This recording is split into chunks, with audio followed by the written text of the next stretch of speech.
എല്ലാം പ്രിയപ്പെട്ട കൂട്ടുകാർക്കും ഏറ്റവും പുതിയ വീഡിയോയിലേക്ക് സ്വാഗതം.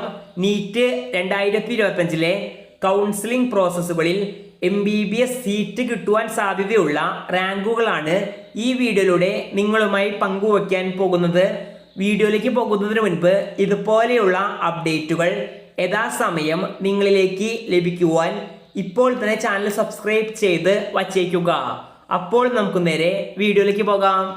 ഈ വർഷത്തെ ഓൾ ഇന്ത്യ റാങ്ക് അനുസരിച്ച് നിരവധി കുട്ടികളാണ് ഗവൺമെന്റ് MBBS സീറ്റുകൾ എത്ര റാങ്കിന് അഡ്മിഷൻ കിട്ടുമെന്ന് ചോദിക്കുന്നത്.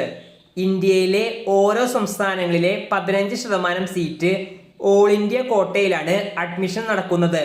ഇതിൽ MBBS സീറ്റ് കിട്ടാനുള്ള ഓൾ ഇന്ത്യ റാങ്കാണ് ഇനി പറയാൻ പോകുന്നത്. ഓൾ ഇന്ത്യ കോട്ടയിൽ ആദ്യ കൗൺസിലിംഗിന്റെ റൗണ്ട് 1 ലാസ്റ്റ് റാങ്കാണ് പറയുന്നത്.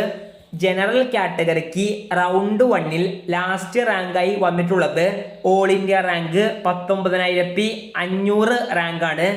ജനറൽ EWS കാറ്റഗറിക്ക് 21,500 റാങ്കും OBC കാറ്റഗറിക്ക് 20,000 റാങ്കും SC കാറ്റഗറിക്ക് 1,00,000 റാങ്കും ST കാറ്റഗറിക്ക് 1,41,000 റാങ്കുമാണ്. ഇതുപോലെ അടുത്ത റൗണ്ട് കൗൺസിലിംഗിലേക്ക് പോകുമ്പോൾ റാങ്ക് കൂടി വരും.